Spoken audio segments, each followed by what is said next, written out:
place that I'm very familiar with, and we're making it greater, bigger, and more powerful, and job producing. It's an economic gold mine, so to speak. And I signed this years ago, and Biden unsigned it for me. This was something that should have been long operating and making billions of dollars for our country and supplying a lot of energy and minerals and everything else that we're talking about. And they undid it and wasted a lot of time and a lot of money and a lot of effort.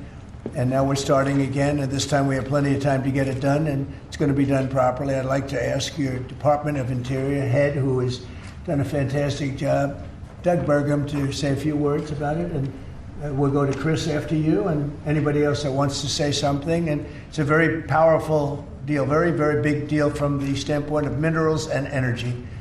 So thank you all for being here. Doug, please go ahead. Well, thank you, President Trump. Yes, today is a historic day. President Trump, as he promised when he was running in the election to the American people, that he was going to unlock the potential of this country. He was going to unlock America's mineral wealth. He was going to generate. He was going to supply chains around critical minerals for our country. On day one, he signed in a very important executive order unleashing Alaska's extraordinary resource potential. And this is part of the continuation. There's a number of things that have already happened with Alaska that are moving forward. There's more to come, but big milestone today. In reversing this Biden era decision about the Ambler Road, this is a 211-mile long road that begins over 200 miles north of Fairbanks off the Hall Road that goes up to the North Slope.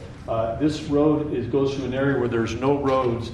Ambler Mining District at the end of that has some of the richest mining deposits in all of America and in all of the world. And these are minerals that are absolutely essential to defense, to industry moving forward today. Just take copper alone. This is one of the richest copper locations in the country. And of course, today to build a data center, you can have tens of thousands of tons of copper required for that. Even a single family home today may have as much as 400 pounds of copper in a home.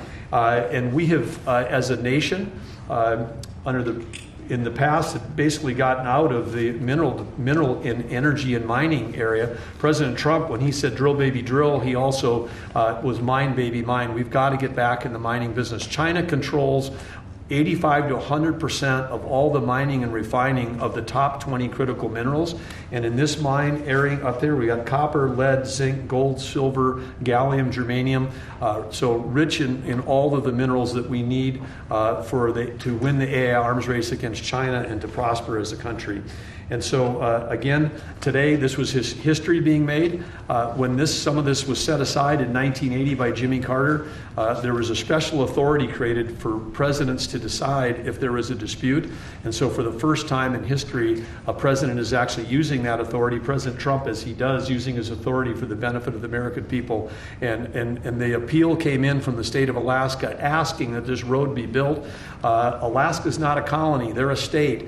They have an opportunity to build roads like any other state. With this signing, President Trump, Alaska can go ahead and build this road. It'll be a toll road, not a public road. It's a toll road, so it'll be controlled in terms of traffic. It's a gravel road. It'll be sensitive to the environment. There'll be collaboration with the Native Alaskan corporations in terms of how it's built and how it's used, supporting the Alaskan Native tribes with subsistence hunting regulations on either side of this. But this opens up a wealth of resources. In addition, there's going to be an announcement made later today that is part of this announcement that the Department of War, the United States government, is making an investment in Trilogy Minerals. They're one of the companies that has mining claims in this area that is a remote wilderness right now. And again, making that investment so we can make sure that we're securing these critical mineral supplies and that ownership in that company will benefit the American people. With that, I'll kick it over to Chris Wright. Thank you, Doug. And what a huge thank you to the President today. This is a tremendous achievement for the people of Alaska, We were in the North Slope of Alaska a few months ago celebrating energy development there. They want jobs and opportunity to develop the resources on their lands. This is another major step forward. We say energy is the lifeblood of society, the circulatory system. Minerals and metals, they're the skeletal infrastructure, the physical upholding of everything we do. Everywhere we walk and operate, your cameras, everything you hold are made out of metals and minerals. President Biden thought it was appropriate to offshore both of these industries outside of our country. That has not left us in a strong place. President Trump, in his first term, and even more strongly in his second term, is bringing those industries back to our country. America was a mining powerhouse for a long, long time, and our mining industry got squelched. Now we're seeing it come back to life. You saw the president's truth not long ago about a deal for lithium production in Nevada just a week or so ago. This will more than tenfold increase American lithium production. And this infrastructure, this mining road in the Ambler Mining District, will just have immense impact on future mining opportunities for our country's security and economic opportunities for the people of Alaska. Our critical minerals and mining expert within the administration is standing right next to me, David Copley. I'll see if he wants to add any words. This is a really big deal for the American mining industry, and I think it shows the president's seriousness about getting this industry going and making sure we have the critical minerals we need for our defense industrial base and for our broader economy. Thank you very much. And I think we want to get this going by a certain time, so I signed it. And Will, I'm going to give it to you, and you get it filed. And Sir. Good job. Thank you, sir. It's a big job. Thank you very much.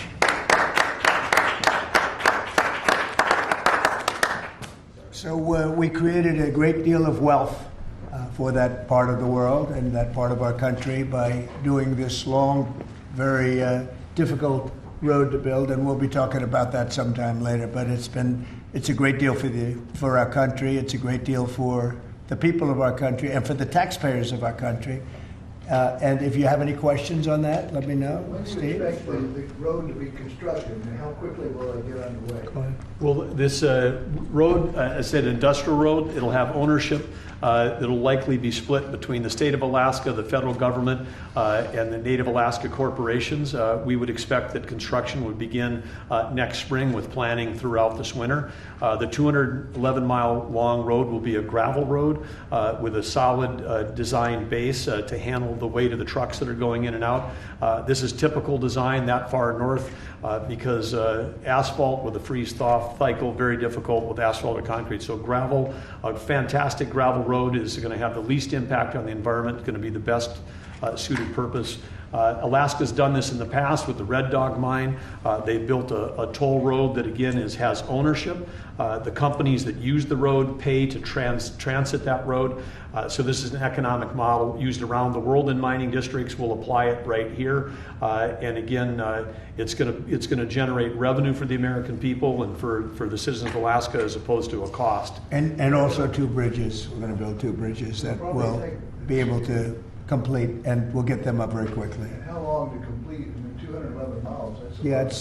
We'll get it done in less than a year. It's going to come in three phases. The first road, as President Trump said, will go quickly, which is they call it a pilot road. We'll build a single lane gravel road through the full duration of it. That'll be then expanded to a second phase and then a third phase over time. But again, we want to get that pilot road built because then we can help get materials back to help the mine get started quickly as well.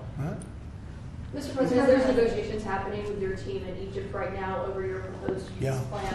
It was reported by Axios over the weekend that you had a call with Prime Minister Netanyahu where you told him to stop being so negative and to take the win when it came to Hamas's response to that. Is that true? And no, it's not true. He's been very positive. He's been very positive on the deal. Everybody is. I think every nation is. We have just about every nation working on this deal and trying to get it done. Something that you could say 3,000 years if you look at it in certain ways, or you could say centuries, but this is a deal that incredibly everyone just came together. They all came together. No, Israel's been great. They've all been good, Caitlin. And in the negotiations, do you have any red lines in terms of Hamas disarming and whatnot? Are there no, any I have red places lines. If certain things aren't met, we're not going to do it. But I think we're doing very well, and I think Hamas has been agreeing to things that are very important. Mr. President. On the government Mr. President, shutdown, you know- Mr. President, if the vote today fails in the Senate, will that trigger layoffs? It could, at some point it will, and the Democrats are the ones that started this, and if you think about it, it's about health care to a large extent. It's about, we want great health care for people. We don't want to give the money away to other people that come pouring into our country, and they've already poured it because nobody's coming into our country now. We have the border totally stopped. In fact, numbers we just announced again, we're at another 0. So we have 0 for 4 months in a row. 0 people coming into our country illegally. That's a pretty good number. I'm not sure even I can believe that, Doug, if you want to know the truth. 0. We went from millions of people to 0, but it's pretty close to that number. And the way you stop them is not to give away, not to announce that you're giving everybody free health care, free this and that. But what that does is it affects the American people because the American people are unable to get good health care. Obamacare has been a wreck, as you know, and to do that, we have to keep it propped up and do the best you can with it. It's a mess. But a lot of things are going on in that. We talk about Hamas, then we talk about negotiations that we have going on right now. We have a negotiation going on right now with the Democrats that could lead to very good things. What kind of And I'm talking about good things with regard to health care. Are you speaking with Democratic leaders? What kind of negotiations? Well, I don't want to say that. I don't want to say that. But we are speaking with the Democrats, and some very good things could happen with respect to health care. Would you make a deal with them on the ACA subsidies? If we made the right deal, I'd make a deal, sure. So you would make a I mean, you have right now subsidies. You have subsidies. That's the problem with Obamacare. The subsidies are so much. It's billions and billions of dollars is being wasted. And we can have a much better health care than we have right now. And we're talking to them. I mean, I'm not saying that's going to happen because this has also been going on, not for 3,000 years, but it's been going on for a long time. But yeah, we're talking to the Democrats. You would work to make a deal with them on. I'd like to see a deal made for great health care. Yeah, I want to see great health. I'm a Republican, but I want to see health care much more so than the So, Democrats. Mr. President, on all of this, as you know, the American people are experiencing a lot of pain with any kind of government shutdown. And while you're dealing with Democrats, and of course Republicans are standing their ground, what is your message directly to the American people who may encounter some of this pain and despair? How do you give them hope? Well, up till now, there hasn't been a great deal of pain. There could be a great deal of pain, but up till now, there hasn't been. I will say this, just hang in there because I think a lot of good things are going to happen. That's all I can say. I mean, I think a lot of good things could happen, and that could also pertain to health care. Mr. Follow-up question. President. We have seen a surge in attacks on ICE agents across the country, including the shooting in Dallas and over the weekend in Chicago. We saw 10 cars boxing in on ICE agents and another one ramming into an ICE vehicle. Yeah. We have heard Secretary Noem saying that some of these attackers are actually organized and they're planning to kill and ambush these officers. Right. What are the consequences for these? Very severe. We're going to have very severe. We're going to find out who's going after our federal agents. So when you look at Chicago, they've had probably 50 murders in the last 6 or 7 months, 8 months. Many, many people shot, like 30, 40, 50 people shot. Didn't die, but they've been shot. It's like a war zone. And then I listen to the governor and the mayor get up and say how they have it under control. They don't. It's probably worse than almost any city in the world. You can go to Afghanistan. You can go to a lot of different places, and they probably marvel at how much crime we have. Then you go to Memphis, where we are right now. Now, it's just like in Washington, D.C. right now. You people know better than I do because you have to live right inside. And so many of the press have come to me. They've said, I can't believe it. It's changed so much. We have a safe city in Washington. Memphis will very soon have a safe city. Chicago can be very, very safe. It's going to be very safe. But Chicago is going to be very safe. And you say, why is it that a governor wouldn't accept free help from regardless? I mean, whether it's National Guard or the military or anybody. I mean, if women raped and beaten and knocked to hell, and the same with men where they're being shot all over the place in large numbers. I mean, we had a week in Chicago where 11 people were murdered and 38 people were shot. And then we have a governor get up and say, oh, it's safe, we can handle it. He can't handle it. He's an incompetent guy. That's why they threw him out of the family business. They threw him out. I knew the family business very well, and they threw him out. And now he's a governor. And he should say, we'd love to have a safer place. Chicago's a great city potentially. You know, I told you, the head of the Union Pacific Railroad said, "Sir, save Chicago. It's a great city. It's going to be lost if you don't do it." We have no choice but to do this. And when judges give us rulings that, you know, you don't have to do it, Portland is on fire. Portland's been on fire for years, and not so much saving it. We have to save something else, because I think that's all insurrection. I really think that's really criminal insurrection. So I appreciate the question. These are unsafe places. We're going to make them safe. So you see what's going on in Memphis. Not pretty, but you know what? We're doing a pretty job, because it's going to be a very safe place in a little while. And the people of Memphis are so happy that we're there. And the people of Chicago. So you have black women with MAGA hats on in Chicago, all over the place. They want the guard to come in, or they don't care who comes in. They just want to be safe. And they really don't care. You know, there was one woman, she was great today. She said, "You know what? I don't care if it's the National Guard, the Army, the Marines, the Air Force. I don't care who comes in, as long as we're safe." And that's the way most of the public feels. We're going to make Chicago really great again, and we're going to stop this crime. Then we're going to go to another one, and we're going to go city by city. We're going to have safe cities. And it was so great that we started with our nation's capital, one of the worst. I mean, so many people, every week somebody was killed. They'd come from Iowa, they'd come from Indiana, they want to see the Jefferson Memorial, the Lincoln Memorial. They want to see something, and they'd get shot. And you'd call their parents, "I'm sorry, but your son is dead." And they go, "What do you mean he's dead?" "Came to Washington, D.C. Not anymore. That's not happening anymore. We have a safe place. We have a safe capital. It's as safe as we have probably almost just about in the country. And if you look back 6 months ago, 7 months ago, this was a death trap. You look back during the Biden, I mean, what they did, how badly they managed things. And almost all of these cities, most of these cities are Democrat run. And we don't care, Democrat, Republican, we're going to make them safe. So we have to save Chicago. It's very important. And you can't have a governor getting up and saying it's good when 11 people were shot over a weekend. Mr. President, What? The Insurrection Act, under what conditions or terms would you? Well, I'd do it if it was necessary. So far, it hasn't been necessary. But we have an Insurrection Act for a reason. If I had to enact it, I'd do that. If people were being killed and courts were holding us up, or governors or mayors were holding us up, sure, I'd do that. I mean, I want to make sure that people aren't killed. We have to make sure that our cities are safe. And it's turning out, and we started with D.C. It's been so successful. Think of it. People wouldn't go to restaurants. The restaurants were closing. We were losing a lot of restaurants, as you all know. And now restaurants are opening, and they're thriving. And I went 2 weeks ago, and it was great. I'm going to go again.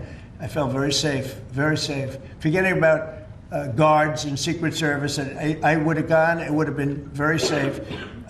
D.C. is a great, and look at the cleanliness of D.C. Look at how it's clean. You don't have tents all over the place. We had parks where you couldn't even walk through the park. You had people from tents, and they were violent people. Some of these people were violent people. We have a great, safe capital again, and if you look at it in 6 months from now, it'll be the most beautiful anywhere in the world. It's being cleaned. The graffiti's all gone now. The tents are all gone. We have a capital that you can be proud of, but it'll only get better with time. Mr. President. Tomorrow is October 7th, the 2-year anniversary of the original Israeli attack. Do you expect a Gaza deal tomorrow, or any sort of hostage? I think we're going to have it soon. I think we're going to have a deal. It's a hard thing for me to say that when for years and years they've been trying to have a deal with Gaza. But, I mean, literally for centuries, okay, if you really think about it. But we're going to have a Gaza deal, I'm pretty sure, yeah. And what do you think about the talks? Well, I'm the one that got the hostages back. Remember that, you know? I'm the one that... I was going to ask you that. Yeah, I got them back. Israeli citizens are celebrating what you've accomplished in this deal. Should it come through, there will be a lot of celebration on the streets of Israel. The hostages' families, have they been in contact with you with regard to this deal that could happen? They're so happy about it. It's like they can't breathe. One said, "I can't breathe." you know, it's very sad because you have hostages and you have people that are no longer living. But the parents, and I've said this to you many times, the parents want the bodies of their boy back, the bodies of, you know, their loved one back. In most cases, they're young men, and they're dead. And there's probably 32 or so, about that number. Nobody knows exactly what the number is.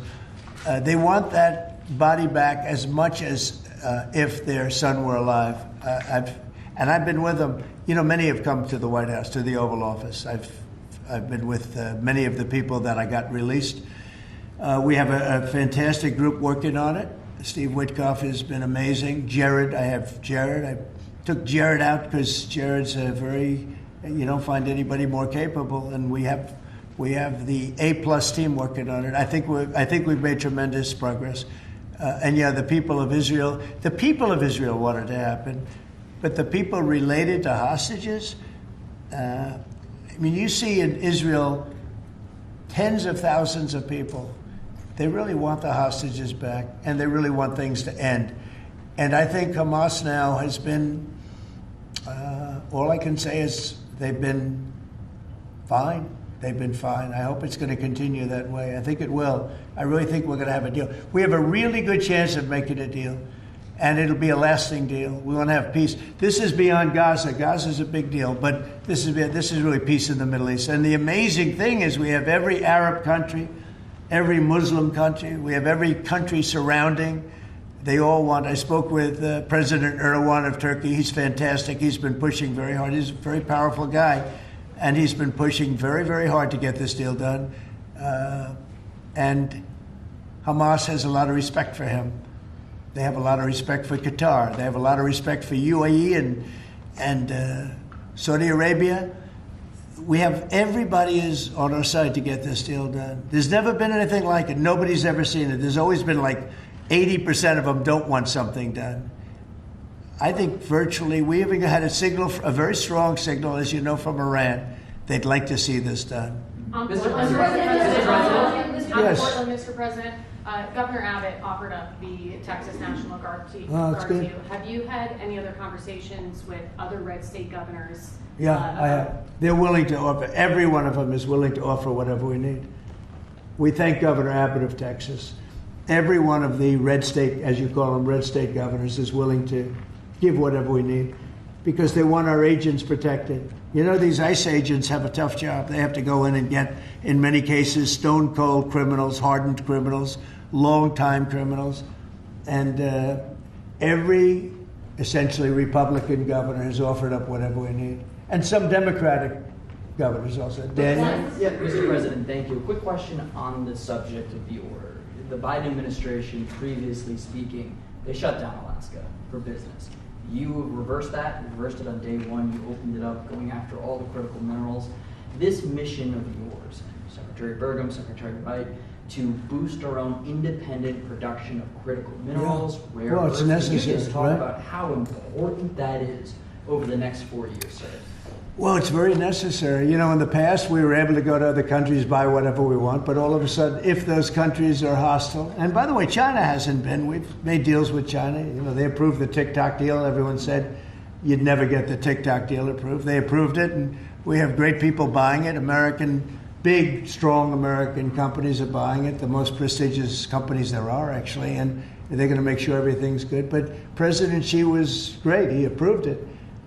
So I'm not saying hostile, but it's good to have our own minerals. And, you know, we create a tremendous value by creating a road. We build a road that only we can do because we have the rights to do it, number one, and we have the power to do it. And so we build a road that's over 200 miles long through a very beautiful area of the world. Actually, it's incredible.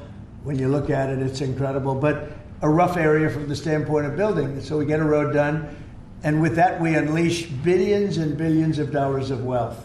It's pretty amazing when you think of it. And it's wealth that we need if we're going to be the number one country. You know, we're number one now with AI. You probably read. We're beating everybody with AI at levels that nobody ever thought even possible. And one of the reasons we are is because of energy. So our grid is old and tired, like most grids are. They get old with time. I mean, you know, the older you are, the older the grid gets, right? but I've allowed the people building AI or other plants, other types of plants, but AI in particular because they need so much electricity. I've allowed them to build their own power. And it's been amazing. They're building massive plants, and with the plant, they're building their own electricity. They've become a utility in a sense. I said, maybe you'll do better with the utility than you do with the AI. I don't know.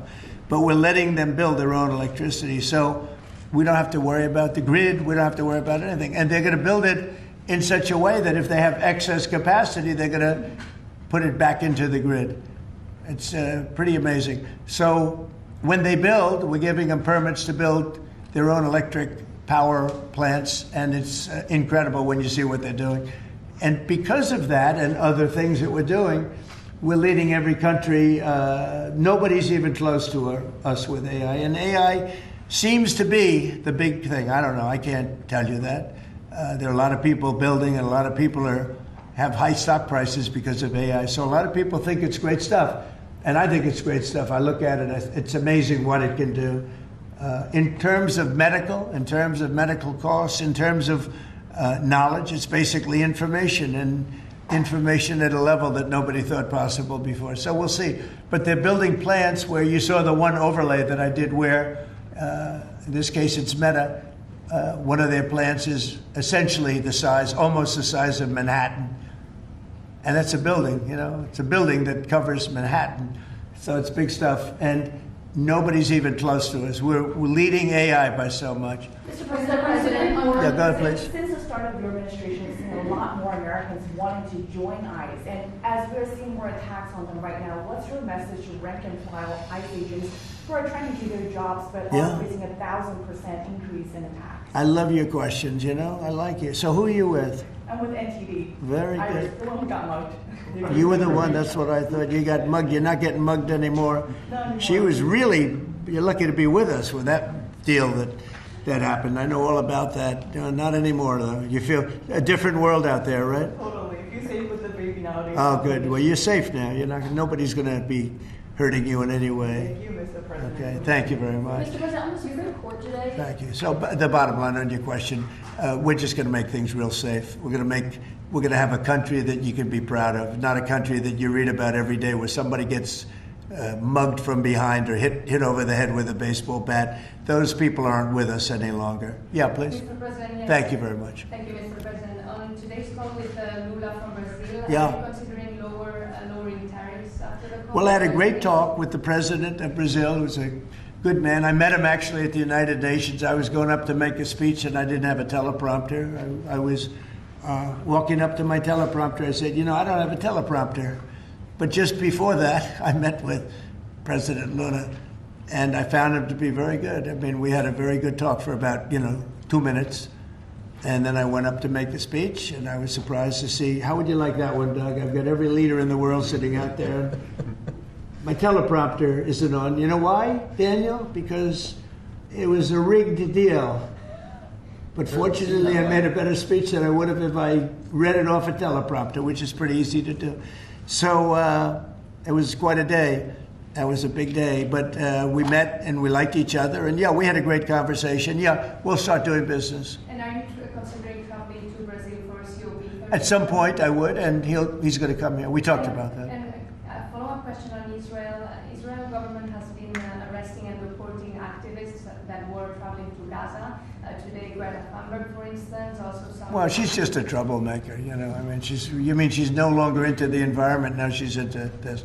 She's a troublemaker. She has an anger management problem. I think she should see a doctor. She needs anger. If you ever watch her, she's a young person. She's so angry. She's so crazy. Now, you can have her. She's just a troublemaker. Yeah, please. Mr. President's term today, Mr. President. Say it. The Supreme Court is back, and they rejected today an appeal by Ghislaine Maxwell to overturn her conviction. That means her only chance of getting out of prison is a pardon from you. Is that something you're... Who are we talking about? Ghislaine Maxwell. I haven't heard the name in so long. I can say this, that I'd have to take a look at it. I would have to take a look. Did they reject that? She wanted to appeal her conviction. And what happened? They said that they were not going to hear her appeal.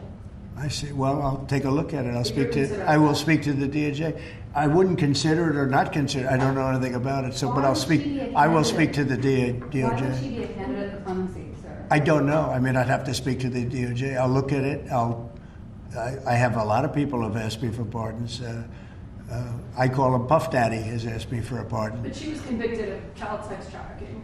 Yeah, I mean, I'm going to have to take a look at it. I'd have to ask DOJ. I didn't know they rejected it. I didn't know she was even asking for it, frankly. Supply Tomahawk missiles to Ukraine or sell them to NATO and let them sell them to Ukraine. Yeah, I've sort of made a decision, pretty much. Share it with us, If you consider, yeah, I think I want to find out what they're doing with them. Yes. You know, where are they sending them? I guess I'd have to ask that question. That war should never have started. Would have never started. Such bad judgment was used there. I think on both sides, by the way. But nobody looks good with the war with Russia and Ukraine. Nobody.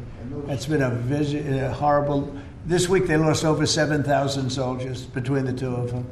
And those missiles, This is every week they're losing 7,000, 8,000, 5,000. they have a range of like 1,500 miles or something, and so they'd be able to. No, I know. No, I would ask some questions. I want to see what's. I'm not looking to see escalation. Yes. And tomorrow you're meeting with the Canadian Prime Minister. What's on the agenda for that?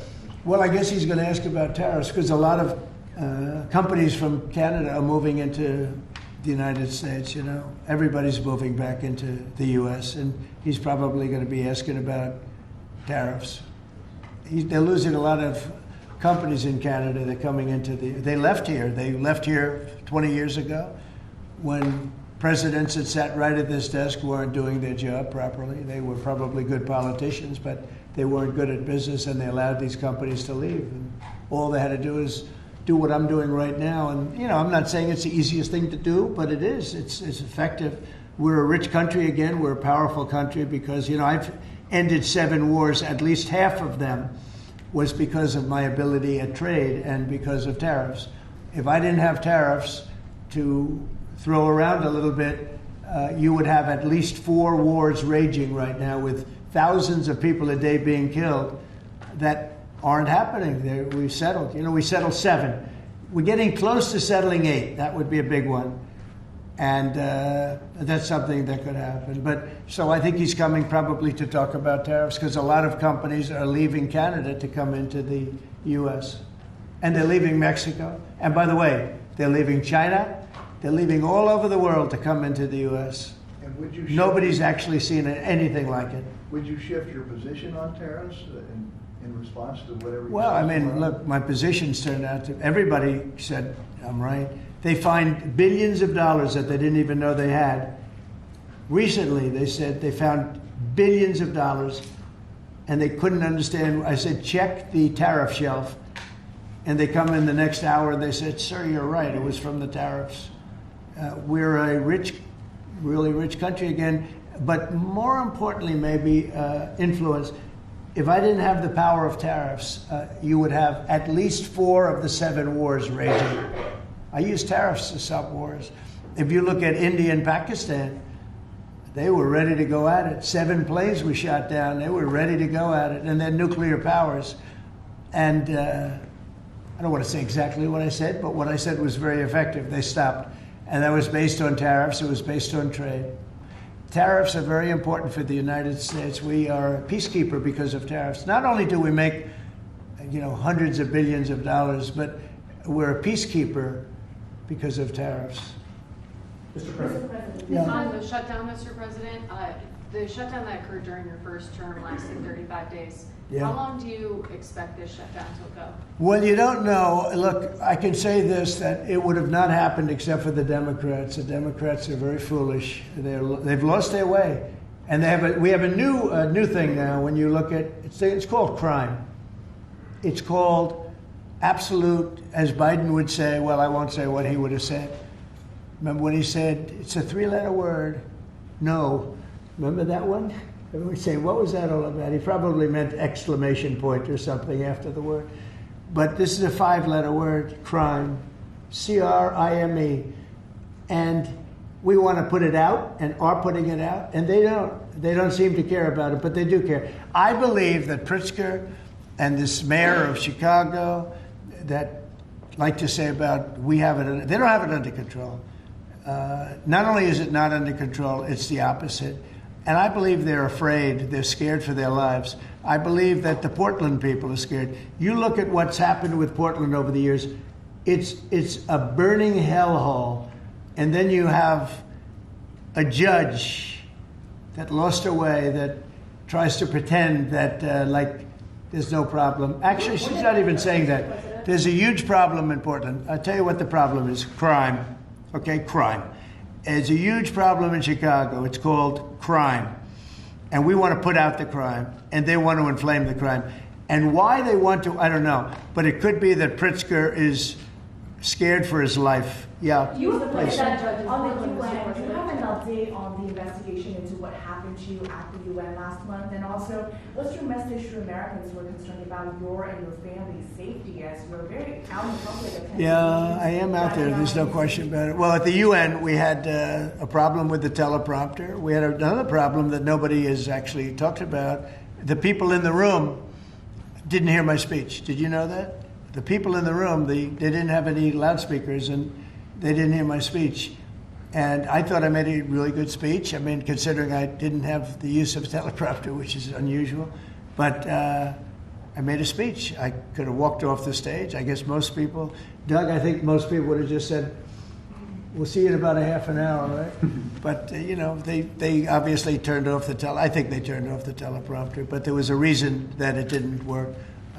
I actually know the reason. They didn't let the teleprompter person into the room, okay, which is essentially the same thing.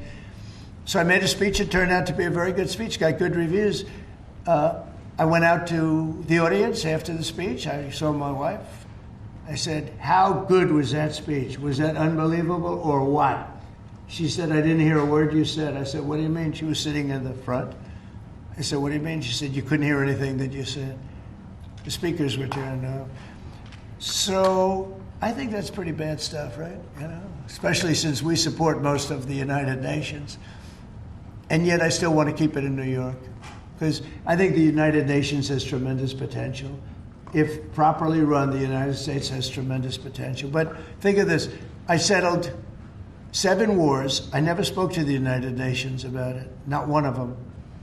You look at, and those were wars that were raging a long time, and in many cases. And I settled 7. I never heard from the United. They didn't help me. They should be able to settle the wars. I shouldn't have to be settling the wars. Yeah, please. Last week you signed the security guarantees for Qatar. Yeah. Do you see any role for the Senate in that? Do they have to vote on that? Or do you think Well, I wouldn't mind if they did. If they want to, they'd let me know. Nobody said that. But Qatar has been very, very helpful to us in this process, and I think you'll find that. I think maybe the most influential. They're very influential, very strong. With Hamas, they're very strong. And Turkey's likewise been helpful. I mean, honestly, UAE, Saudi Arabia, everybody's been helpful. I just spoke today with the King of Jordan, and he's been terrific too. I can't think of any country that's been negative about this. This is why it should happen. I mean, everybody wants it to happen. And usually when everybody, including, I think, Hamas, and when they want it to happen, it's going to happen. James Comey is being arraigned on Wednesday, obviously after his indictment. Are you worried that your own statements calling for his prosecution could help him actually in his defense of this case? No, I think he's a crooked guy. He's a dirty cop. Comey, I think he's a dirty cop. He's recognized by many people to be a dirty cop and a dishonest guy.